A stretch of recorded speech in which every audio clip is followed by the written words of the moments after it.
دوای یەک ساڵ لە هەڵبژاردنە دیزاینکراوەکەی خولی شەشەمی پەرلەمانی کوردستان جگە لە کۆبوونەوەی سوێند خواردن و بەستنی موچە بۆ خۆیان پەرلەمانتارانی کوردستان هیچ کۆبوونەوەیەکیان ئەنجام نەداوە و ئەو دامەزراوە گرینگە بە تەواوەتی پەک خراوە. بەهۆی ساختەیی هەڵبژاردنەکە پەرلەمان نەیتوانیوە سەرپێ بکەوێ و کەوتۆتە دۆخێکی چەقبەستوو. حکوومەتیش بەکاربەڕێکە بەردەوامە و نەیاسای بودجە هەیە و نەکەس چاودێری دەکات.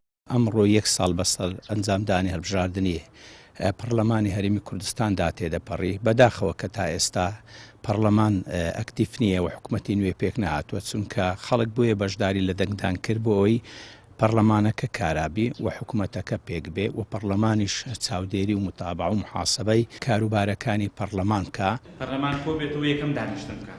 چاودێرێکی سیاسی دەڵێت پەرلەمان لە بۆشایی یاساییدایە و حکوومەتیش کاربەڕێکەرە. حکوومەتێک نییە لەلایەن ئەم پەرلەمانەوە متمانەی پێدرابێ و چاودێری بکات.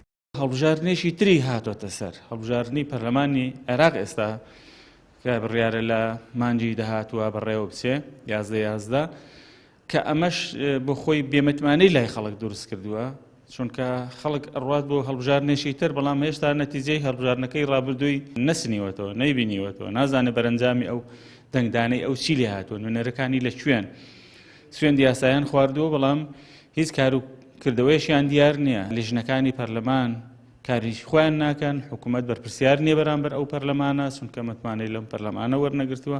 ئەمەش جۆرێکی دیکە لە بێت متمانەی لای خەڵک دروست کردەوە.